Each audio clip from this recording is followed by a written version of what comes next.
에스라 6장 13절에서 22절 말씀을 한 절씩 교독하겠습니다. 다리오 왕의 조서가 내림에 유브라데 강 건너편 총독 다뜨네와 스달보스네와 그들의 동관들이 신속히 준행하니라.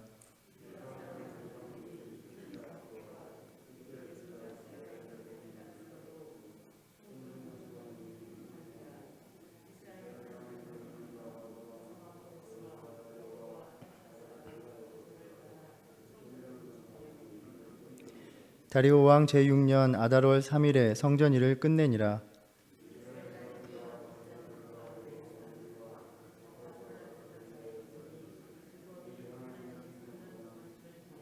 하나님의 성전 봉헌식을 행할 때에 수소 100마리와 순양 200마리와 어린 양 400마리를 드리고 또 이스라엘 지파의 수를 따라 수렴소 12마리로 이스라엘 전체를 위하여 속죄제를 드리고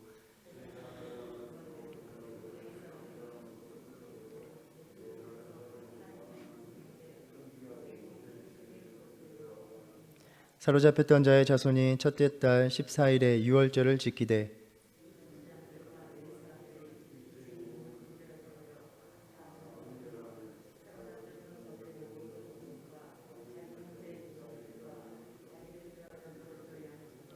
사로잡혔다가 돌아온 이스라엘 자손과 자기 땅에 사는 이방 사람의 더러운 것으로부터 스스로를 구별한 모든 이스라엘 사람들에게 속하여 이스라엘의 하나님 여호와를 찾는 자들이 다 먹고 이는 여호와께서 그들을 즐겁게 하시고 또 아수르 왕의 마음을 그들에게로 돌려 이스라엘의 하나님이신 하나님의 성전 건축하는 손을 힘있게 하도록 하셨음이었더라. 아멘. 다리오 왕의 회신에 따라서 성전 건축이 방해 없이 진행되고 모든 필요한 물자가 부족함 없이 공급되었습니다. 어제 말씀 5절을 보면 예루살렘 성전에서 탈취한 하나님의 성전, 금, 은 그릇들을 돌려보내어 예루살렘 성전에 가져다가 하나님의 성전 안 각기 제자리에 둘지니라 이렇게 명을 내렸습니다. 이 성전 기구들에 대한 예언이 예레미야서 27장에 나옵니다. 21절과 22절을 보면 하나님께서 성전 기구들이 바벨론으로 옮겨지고 내가 이것을 돌보는 날까지 거기 있을 것이니라. 그 후에 내가 그것을 올려와 이곳에 그것들을 되돌려 두리라 라고 이렇게 말씀하셨습니다. 아마 이 예언의 말씀을 알고 있는 이들은 이 5절 말씀을 읽으며 하나님께서 말씀하신 그대로 다 이루어졌구나 하는 것을 알 수 있었을 것입니다. 이제 페르시아 제국 그 당국의 재가가 가장 큰 문제가 해결되었고 13절에 보면 다뜨네를 비롯한 그 동관들은 왕의 명령을 따라서 신속히 준행하였다라고 전하고 있습니다. 어찌 보면 4장에서처럼 가장 큰 걸림돌, 적대 세력이 될 수 있었던 이들이 오히려 지금 가장 큰 조력자가 되었습니다. 학개와 스가랴를 통해서 주신 하나님의 말씀에 순종함으로 오래전 자신들의 그 모든 삶의 기반을 다 버리고 하나님이 주신 마음의 감동을 따라서 하나님의 성전을 건축하기로 순종하였던 그들의 헌신이 이제 드디어 결실을 맺게 되었습니다.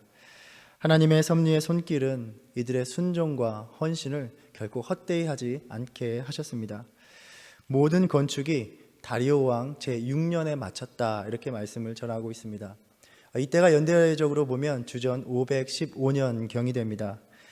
예레미야서 29장 10절에 보면 하나님께서 바벨론에서 70년이 차면 내가 너희를 돌보고 나의 선한 말을 너희에게 성취하여 너희를 이곳으로 돌아오게 하리라 라고 이렇게 말씀하셨는데 포로로 간 때가 약 586년경이 되니까 이제 포로지에서 돌아온 때가 아니라 바로 성전 재건이 완성된 이때가 약 70년경이 됩니다.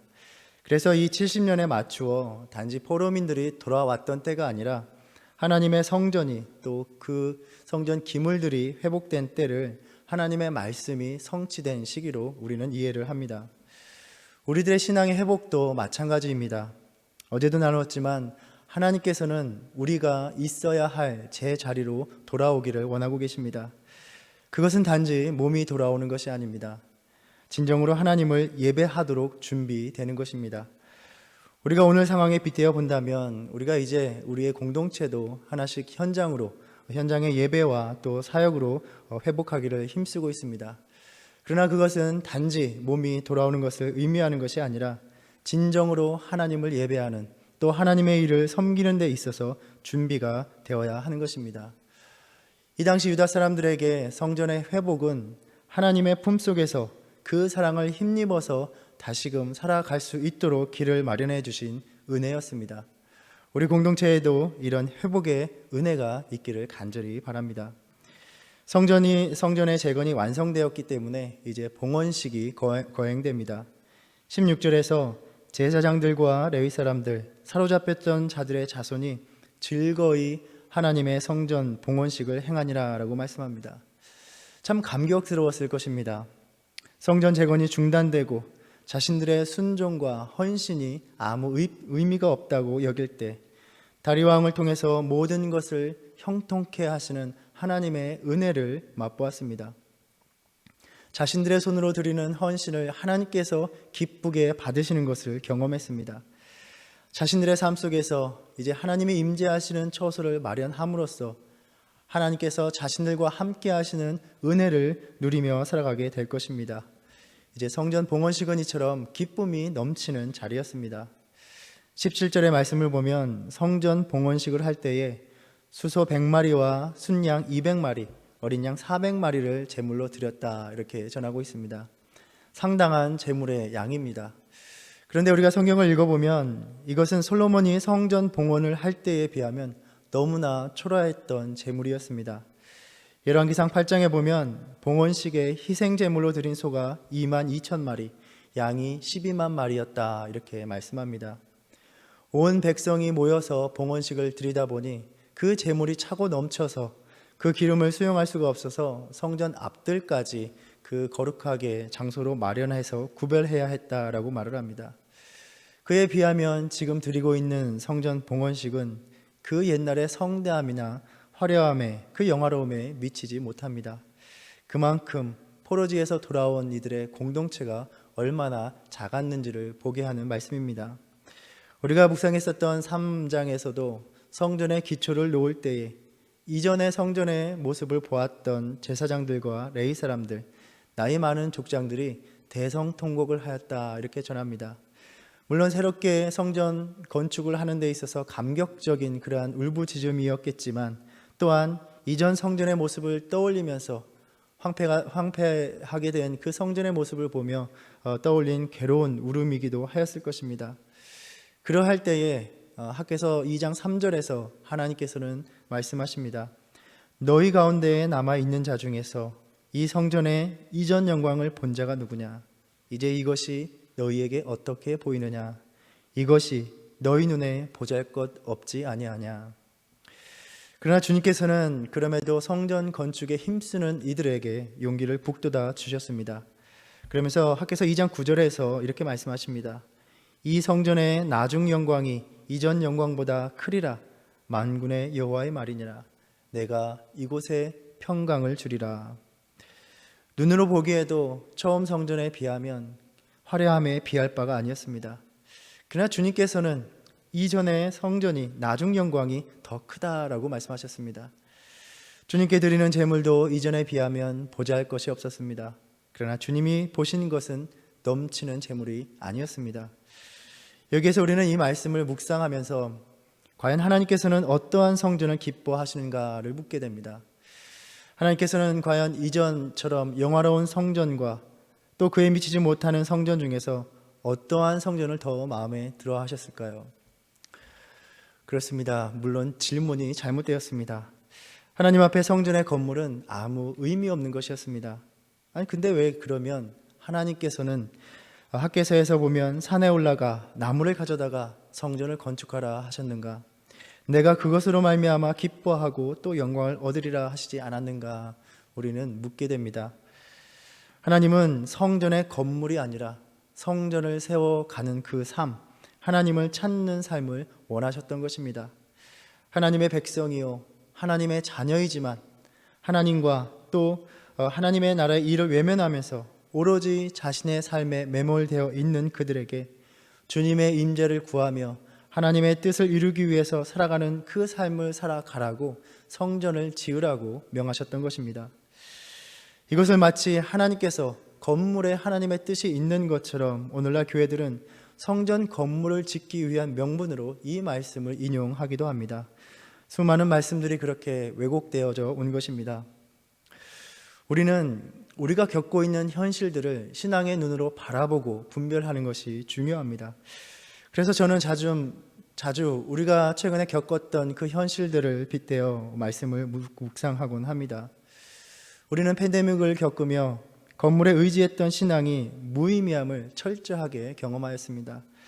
크고 화려한 건물에 많은 사람이 모이는 것을 자랑으로 여기던 공동체들에게 그 삶을 불가능하게 하셨던 것입니다.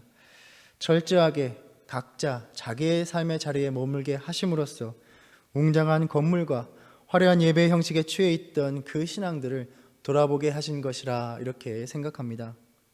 우리들의 신앙이 어느덧 하나님만을 구하고 찾으며 우리 자신을 정결히 드리기보다는 그러한 건물과 또한 모임의 화려함을 의지하는 신앙이었던 것입니다. 이사야서 1장 11절 말씀을 보면 하나님께서는 그렇게 형식에 취해 있는, 그래서 본질을 잃어버린 예배에 대해서 말씀하십니다. 여호와께서 말씀하시되 너희의 무수한 재물이 내게 무엇이 유익이뇨? 나는 순양의 번제와 살찐 짐승의 기름에 배불렀고 나는 수송아지나 어린 양이나 순염소의 피를 기뻐하지 아니하노라. 너희가 내 앞에 보이러 오니 이것을 누가 너희에게 요구하였느냐? 내 마당만 밟을 뿐이라. 겸비하여서 하나님만을 찾는 그러한 신앙이 아니라 넘치는 재물, 넘치는 제사에 취한 그 신앙이 하나님은 역겨우셨던 것입니다.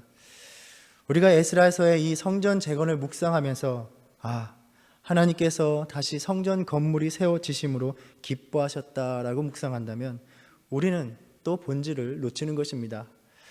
우리가 어떠한 성전을 세우시기를 원하시는가? 하나님이 원하시는 성전의 본질적인 의미를 우리는 깨달아야 하는 것입니다. 하나님께서 원하시는 성전은 하나님만을 구하며 하나님만을 찾는 처소입니다. 하나님은 솔로몬 성전과 같이 백향목이나 황금으로 된 성전을 요구하지 않으셨습니다. 너희가 그저 산에 올라가 나무를 구하여 짓는 그 성전이면 된다. 자신의 삶에만 매몰된 것이 아니라 하나님, 그리고 하나님의 일에 관심을 두는 삶을 살아가라고 너희가 성전을 지으라 라고 명하신 것입니다. 실상 하나님의 관심은, 그 관심의 대상은 성전 건물이 아니라 바로 그분의 백성들이었던 것입니다. 우리 안에 성전을 지으라는 말씀은 건물이 필요하다는 것이 아니라 하나님과의 진정한 교제를 누리는 삶을 살라라는 하나님의 명령인 것입니다. 그런데 우리 인간의 물적 성향이 외적인 모양으로 하나님의 영광을 가늠하는 기준으로 삼도록 끊임없이 우리를 요구합니다. 그러나 하나님께서 이 성전에 임하시는 이유는 성전과 예배의 화려함이 아니라 오직 주님의 자비로운 은혜에 달려 있다는 것입니다. 하나님께서는 오늘 또 우리 각자의 삶에서, 우리 공동체의 삶에서 진정으로 하나님을 만나고 예배하는 그러한 성전을 세워 가시기를 원하고 계십니다. 학개의 예언을 통해서 우리에게 말씀하셨습니다. 너희가 보기에도 다시 지은 이 성전이 지난 날보다 보잘것 없지 아니하냐. 그러나 이 성전에 내가 영광이 충만하게 할 것이다. 이 성전의 영광이 너희가 자랑했던 그 이전의 성전의 영광보다 클 것이다 말씀하셨습니다. 하나님께서 친히 자기의 영광을 드러내시기를 기뻐하는 그러한 성전을 세우는 저와 여러분의 믿음의 삶이 되기를 바랍니다. 기쁨으로 성전 봉헌식을 행하며 이스라엘 지파의 수를 따라서 이스라엘 전체를 위해서 속죄제를 드렸다 이렇게 전합니다. 우리는 앞서서 말씀을 묵상할 때에 지금 예루살렘에 돌아온 자들의 대부분이 마지막 남유다 왕국을 이루었던 유다와 베냐민 지파였던 것을 우리는 살펴보았습니다. 비록 두 지파를 중심으로 이제 남아있지만, 돌아왔지만 성전 재건의 역사를 통해서 이들은 하나님의 능력을 경험하면서 이제 하나님께서 이스라엘 온 공동체 12지파를 회복하실 것을 내다보며 이들은 제사를 드린 것입니다. 하나님의 임재 가운데 그 회복을 꿈꾸며 다시 소망을 가지게 된 것입니다. 절망 속에 주저앉아 있던 이들에게 오직 하나님만이 소망을 품게 하셨습니다. 우리 안에 이처럼 참된 성전을 회복할 때에 주님이 우리의 삶에 임재하실 때에 비로소 우리 가운데 다시 소망의 은혜가 임하는 것입니다. 소망이 우리를 하나님께로 이끄는 것이 아니라 오직 하나님만이 우리에게 소망의 은혜를 주시며 소망으로 인도하시는 것입니다. 오직 하나님만이 모든 것을 창조하시며 구원하시기 때문입니다. 우리가 이렇게 사순절을 보내고 있습니다. 이 사순절, 우리를 향한 하나님의 사랑, 그리스도의 십자가를 묵상하면서 성전을 재건하고 하나님의 임재 안에서 그렇게 각자의 삶에서 소망을 회복하는 은혜를 누리시기를 축복합니다. 귀환한 보름인들의 성전 재건 이야기는 이렇게 유월절을 지키는 것으로 마무리됩니다. 우리가 1장 말씀을 묵상할 때에 그 포로지를 떠날 때에 사면의 사람들이 많은 예물로 돕는 것이 마치 출애굽하던 이스라엘 백성들의 모습을 보는 것 같다, 이렇게 나누었습니다. 이제 그에 걸맞게 유월절의 절기가 지켜집니다. 성경 말씀을 보면 유월절을 지킨 것이 요시야 왕 때에 유월절을 지켰다, 이렇게 언급하면서 그 이후로 절기를 지켰다라는 언급을 찾아볼 수가 없습니다. 연대적으로만 본다면 이제 100년 만에, 거의 100년 만에 백성들 가운데 지켜지는 감격적인 유월절이었던 것입니다. 이 유월절을 지키면서 정결하게 하는 것이 강조되고 있습니다. 제사장들과 레위 사람들이 일제히 몸을 정결히 하여 자신들의 형제들을 위하여 하나님께 제사 드릴 준비가 되었습니다. 그리고 이제 백성들은 이 제물을 함께 먹기 위하여 자신들에게서 부정한 것을 제하고 스스로를 구별하였습니다. 특히 아수르 제국이 북왕국을 멸망시키고 많은 이방인들을 이 땅으로, 그 땅으로 이주시킬 때에 그들은 자신들이 믿던 신들을 가져왔을 것이고 종교 의식을 가져왔고 그로 인해서 많은 종교적인 혼합이 일어났습니다. 이처럼 교묘하게 섞여 있는 이방의 요소들을 제거하여 버릴 때 비로소 하나님의 절기에 참여할 수 있게 된 것입니다. 하나님과의 거룩한 친교를 나누는, 하나님과의 관계로 들어올 수 있도록 자신들을 구별하여 거룩함으로 나아간 것입니다. 우리에게도 참된 성전을 다시 세우는 믿음의 회복을 힘쓸 때에 우리 스스로를 정결케 하기를 원합니다. 이 세상의 문화와 가치관이 우리 신앙 안에 스며 들어와서 지금 우리가 살아가고 있는 이 세상적인 삶에 우리의 신앙을 맞출 때가 너무나도 많이 있습니다. 믿음의 삶에 그러한 세상적인 가치 기준을 적용하는 이유는 하나님을 더욱더 열심으로 섬기기 위함이기보다는 우리 자신의 편안함을 추구하기 위한, 또 합리화하기 위한 그러한 시도일 때가 참 많이 있다는 것입니다. 아이들을 가르칠 때도 어려서부터 이 문화 속에 자라면서 자연스럽게 녹아있는 그 세상적인 문화를 떼어내는 것이 가장 어렵습니다. 새로운 하나님의 말씀을 가르치고 그 문화를 가르치는 것보다는 이미 그들에게 익숙해져 있는, 배어 있는 이 세상 문화를 떼어내는 것이 참으로 어려움을 느낄 때가 많이 있습니다. 하나님께서 원하시는 방식대로, 하나님께서 명하신 방식대로 하나님을 예배하기를 힘쓰기보다는 어떻게 하면 지금 녹아있는 내 세상적인 그 삶에 편리하게 예배의 형식을 맞출 수 있는가를 우리는 고민할 때가 많이 있습니다. 지난날 우리는 온라인 형식으로 신앙생활을 해오면서 또 한 가지 우려스러운 점은 내가 하나님께 나아가려는 그 신앙의 자세가 흐려지고 나 있는 곳에 계속 머물기 원한다는 것입니다. 예배는 주님께 나아가는 행위이며 이 본질이 흐려지지 않도록 우리는 늘 경계하고 조심해야 합니다. 그래서 각자의 상황에 따라 온라인 예배에 임하더라도 우리는 주님께 나아가는 경건한 준비의 과정이 소홀히 되지 않도록 늘 힘쓰고 살펴야 하는 것입니다. 한 주석가의 관찰처럼 오늘 본문의 말씀은 하나님께서 행하신 일을 돌아보면서 세 가지 선언으로 마치고 있습니다. 첫째는 하나님만이 기쁨의 근원이 되신다는 것입니다. 하나님 앞에 선 자들은 다 즐거워합니다. 22절 말씀에 여호와께서 그들을 즐겁게 하시고 라고 말씀합니다. 우리의 삶에 진정한 기쁨이 하나님과의 교제를 누릴 때 찾아오는 것입니다. 성전은 하나님을 즐거워하는 곳입니다. 그 어떤 다른 것이 즐거움이 될 때 그곳은 이미 성전으로서의 기능을 상실한 것입니다. 하나님을 즐거워하는, 그래서 하나님이 주시는 기쁨을 누리는 그 성전을 각자의 믿음의 삶 가운데서 회복하시기를 바랍니다. 두 번째는 모든 형통함의 근원은 하나님이시다라는 것입니다. 아스루 왕의 마음을 그들에게로 돌렸다라고 전합니다. 아스루 왕이라는 표현은 메소포타미아 지역을 다스리던 왕들을 일컫는 표현이기에 그 당시에 페르시아 왕이었던 다리오 왕을 의미하는 것입니다. 어제 묵상한 바처럼 길이 없는 곳에서 길을 만드시는 분, 길이 보이지 않는 곳에서 길을 내시는 분이 바로 하나님이십니다. 성전 재건이 중단될 것처럼 보였지만 그 왕을 움직여서 성전 건축을 형통하게 만드셨습니다. 우리 인생의 어려움 속에서 길을 내시고 좌절과 절망을 뒤집어 소망으로 바꾸시는 분이 바로 하나님이십니다. 그래서 시편 30편에서 기도자는 이렇게 고백합니다. 주께서 나의 슬픔이 변하여 내게 춤이 되게 하시며 나의 베옷을 벗기고 기쁨으로 띠우셨나이다. 참된 성전의 회복 가운데 모든 고난을 형통함으로 인도하시는 하나님을 만나시기를 축복합니다. 마지막으로 하나님은 모든 능력의 근원이 되신다는 것입니다. 하나님이 성전 건축하는 그 손을 힘있게 하도록 하셨다, 이렇게 말씀합니다. 우리 믿음의 여정도 오직 주님께서 우리에게 능력 주실 때만 감당할 수 있는 그러한 길입니다. 우리의 노력과 열심과 결단으로 우리가 사명을 감당하는 것이 아닙니다. 오직 주님이 우리를 힘있게 하실 때 우리는 주님의 일을 감당할 수 있습니다.